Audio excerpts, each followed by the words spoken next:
हिंदी साहित्य में निराला का आगमन क्रांतिकारी के रूप में हुआ।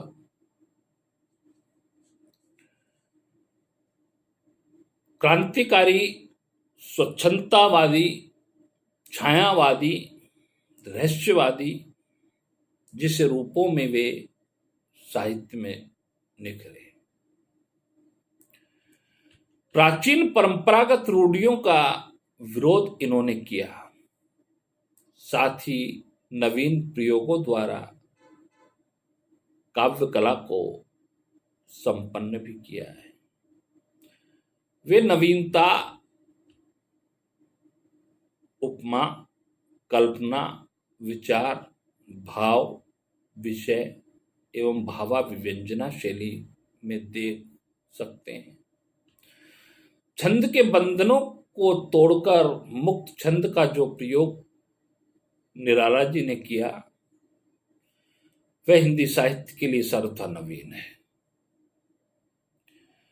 सहृदयता तथा बौद्धिकता का समावेश उनकी रचनाओं में हमें मिलता है।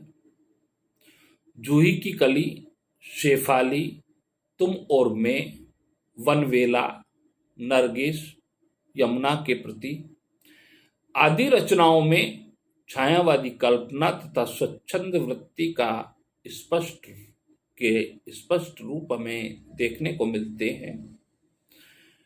उनकी अंतिम रचनाओं में प्रगतिवादी विचारधारा की प्रधानता है। छायावादी कविता में उन्होंने सौंदर्य एवं कल्पना का चित्रण किया, तो प्रगतिवाद में युग के यथार्थ को प्रस्तुत किया। निराला के काव्य में भाषा के विविध रूप हमें मिलते हैं, जैसे जनसुलभ भाषा, महाकाव्योचित पांडित्यमयी अर्थात विशिष्ट भाषा, दुरु और दीर्घ सामासिक भाषा, नाद प्रधान भाषा, उर्दू, फारसी अथवा अंग्रेजी शब्दों के मिश्रण से बनी भाषा, जनसुलभ भाषा के रूप में जनसुलभ भाषा जो होती है मुख्य रूप से अभिधात्मक होती है। इसमें व्याकरणिक नियमों का पालन न होकर मुख सुख के आधार पर प्रचलन और व्यवहार होता है, लेकिन इसमें बनावट, बंधन तथा चमत्कार प्रदर्शन का अभाव नहीं होता। साधारण की भाषा को कलात्मक रूप, प्रतीक, व्यंग, नाटकीयता, बिंब, छंद देने पर वह जनभाषा का सृजनात्मक प्रयोग माना जाएगा। भाषा का यह प्रयोग कुकुरमुत्ता में हम देख सकते हैं। अबे सुनबे ओ गुलाब, भूल मत पाई जो तेने रंगो आप, चूसा खाद तूने अशिष्ट,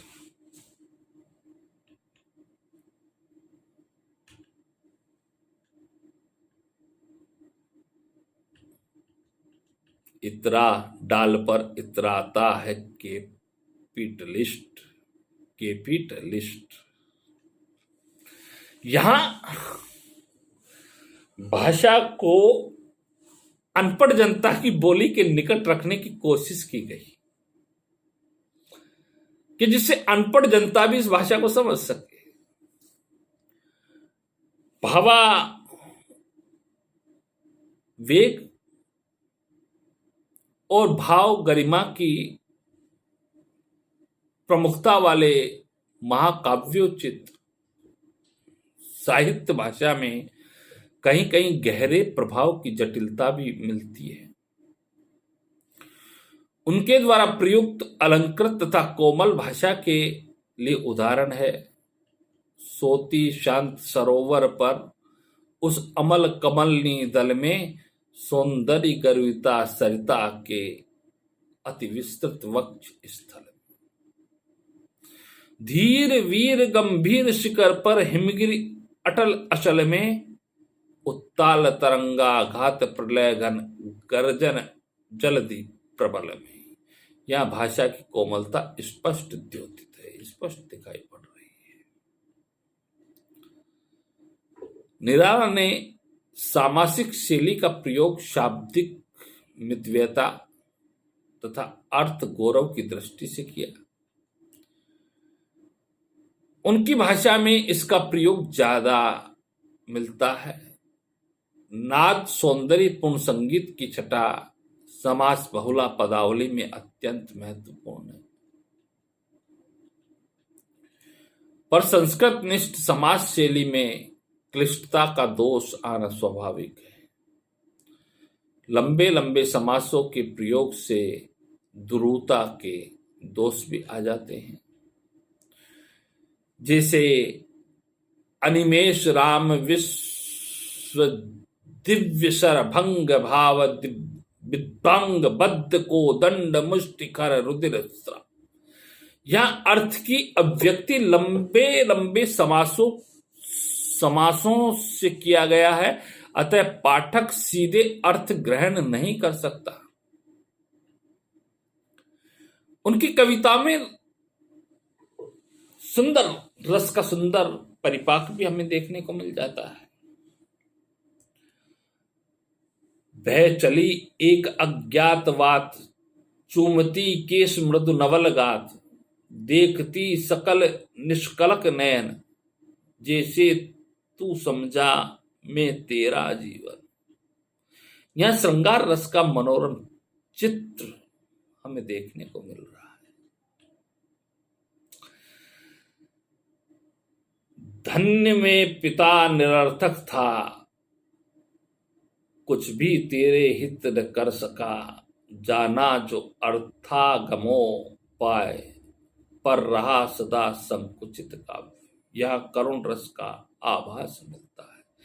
इस प्रकार निराला ने अन्य रसों का भी सुंदर प्रयोग किया है। उन्होंने अपने काव्यों में अलंकारों का प्रयोग किया। प्राण तुम पावन सायन गात, जल जीवन यौवन अवदात, मृदु बूंद चितावन सी लड़ियां के केश मेघ मुख पलक अखड़िया, प्रण चालु चितवन की घड़ियां, अमर भर भूमि सुजन सुजात प्राण तुम। यह मानवीकरण अलंकार का प्रयोग किया गया है।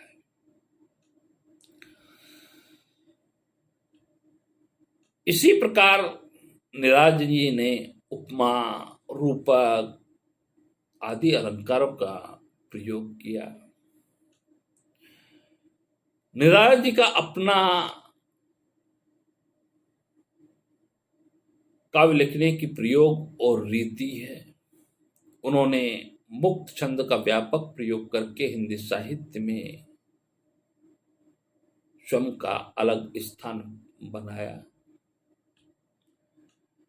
वीजन वन वल्लरी पर सोती थी स्वाग भरी, स्नेह स्वप्न मग्न, अमल कोमल तनु तरणी जूही कली, द्रग बंद किए शिथिल पत्रांक में। यहां उन्होंने स्वच्छंद काव्य का प्रयोग किया है। कहां मेरा अधिवास, कहां क्या, कहां रुकती है गति, जहां भला इस गति का से संभव है क्या, करुण स्वर का जब मुझ में रहता आवेश।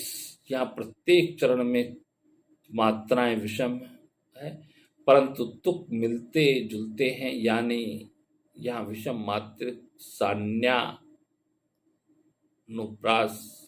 का प्रयोग निराला जी ने किया। प्रतीकों का प्रयोग भी अपने काव्य के अंदर निराला ने बहुत किया। टूटे संबंध काव्य, कली के दिशा ज्ञात गत हो बहे गंध। यहां कली के खिलने को क्रांतिकारी परिवर्तन का प्रतीक मान लिया गया है। अभी न होगा मेरा अंत, अभी अभी ही तो आया है मेरे मन में मृदुल बसंत, अभी न होगा मेरा अंत। यहां वन जीवन और बसंत उल्लासपूर्ण यौवन का प्रतीक है। इस प्रकार प्रतीकों का सुंदर प्रसंगानुकूल प्रयोग कवि ने किया है। बिंबों का भी सुंदर संयोजन निराला जी ने किया। चमका हीरक हार हृदय का, पाया अमर प्रसार प्रणय का, तत्व मिला तत्व निर्मल प्रणय का, स्नेह छोटी स्नेह भरी। यहाँ कुंदकली के माध्यम से प्रतीक्षारत विरहिणी के बिंब की योजना की है। इस प्रकार बिंबों का प्रयोग उनके काव्यों में दृष्टिगत होता है। मुहावरों का प्रयोग भी भाषा को और अधिक प्रौढ़ और हास्य विनोद से युक्त बनाता है। गली गली हाथ पसारे फिरते हैं, मारे मारे रहे चुपचाप, मन मार कर हाथ पर रख कर गई अपनी सही नाप। यह हाथ पसारता मानकर जिसे मुहावरों का प्रयोग द्वारा अर्थ की अभिव्यक्ति की है। इसके अलावा उन्होंने ठगी सी, दो टूक कलेजे, रोम रोम में समाई, हृदय की आंखें, अंधे की दिवस, दाह है गली नहीं, सोहरा समर का बांध, दुख के पीर टूटे आदि मुहावरों का प्रयोग किया है।